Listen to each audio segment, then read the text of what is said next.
নমস্কার বন্ধুরা, সবাইকে জানাই শুভ সকাল। দেখুন আজ কত কুয়াশা পড়েছে। কুয়াশার জল যখন পাতায় ফুলে পড়ে থাকে দেখতে খুবই সুন্দর লাগে, কিন্তু শীতকালে আমাদের ত্বক হয়ে যায় খুবই শুষ্ক রুক্ষ আর পড়ে যায় বলিরেখা। তাই তো আজ ভেবেছি ঘরোয়া পদ্ধতিতে বানিয়ে নেব সেরাম বা টোনার, যার জন্য আমাকে লাগবে আমলকি। আমলকির গুণাগুণ আমরা সবাই জানি। আমলকি খেলে আমাদের শরীর ভালো থাকে, রোগ শোক কম হয়। আমলকিতে থাকে প্রচুর পরিমাণে ভিটামিন সি। একটা করে আমলকি যদি আমরা রোজ খেতে পারি আমাদের ইমিউনিটি বুস্ট হয়। তো চলুন বানিয়ে নেওয়া যাক। আমলকিগুলোকে আবার ভালোভাবে ধুয়ে নিয়েছি। এখানে আমি কোনো নুন ইউজ করব না। আমলকিগুলোকে শুধু জল দিয়ে 5 মিনিটের মতো সেদ্ধ করে নিব। এখানে আমার আমলকিগুলো লাগবে না, লাগবে শুধু ওই আমলকি সিদ্ধ করা জলটুকু। আমলকিগুলোকে আমি তুলে একটা পাত্রে রেখে দিলাম। এগুলো দিয়ে পরে আমি আচার বানিয়ে নিব। এই সেদ্ধ করা জলটা আমি এখন এখানে দিয়ে দিব গোলাপের পাপড়ি। আমার ঘরে গাছেই ছিল গোলাপ, সেটাকে আমি ছিঁড়ে ভালোভাবে ধুয়ে নিয়েছি। ধুয়ে নিয়ে পাপড়িগুলো ওই জলে দিয়ে 1 মিনিটের মতো ফুটিয়ে নিব। যখন এটা 1 মিনিটের মতো ফুটানো হয়ে যাবে আমি এটাকে ঠান্ডা করব।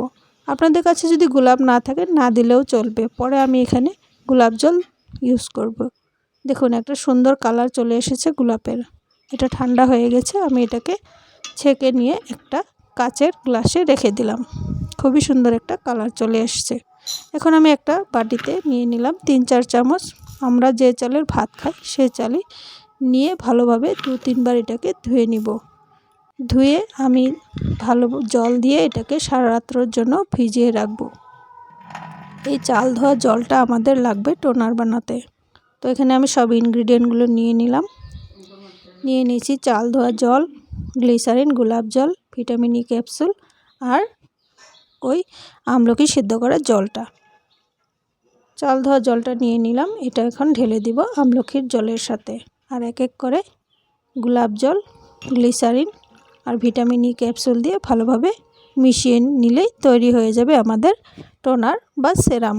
এখানে দিয়ে দিলাম 1 চামচ পরিমাণ গ্লিসারিন আর 1 চামচ পরিমাণ গোলাপ জল আর দিয়ে দিব 2টো ভিটামিন ই ক্যাপসুল।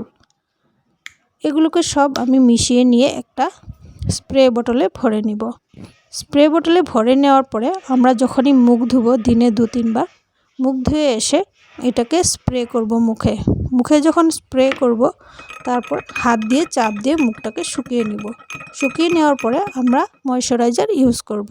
এভাবে আমরা যদি 1 সপ্তাহ এটা ব্যবহার করি তখনই দেখতে পাবো মুখে একটা ভীষণ উজ্জ্বলতা চলে এসেছে। তো দেখুন এইভাবে আমি ভরিয়ে একটা স্প্রে বোতলে নিয়ে নিলাম। আপনারাও এভাবে নিয়ে নেবেন আর দিনে 2-3 বার করে এটা লাগাবেন। শীতকালে ত্বকের যত্ন নেবেন, ময়শ্চারাইজার লাগাবেন, দেখবেন ত্বক খুবই ভালো থাকবে। সবাই খুব ভালো থাকেন আর সবাইকে খুব ধন্যবাদ আমার এই ভিডিওটা দেখার জন্য। আর যদি আমার ভিডিওটা ভালো লাগে আপনারা লাইক, শেয়ার, কমেন্ট অবশ্যই করবেন। ধন্যবাদ সবাইকে।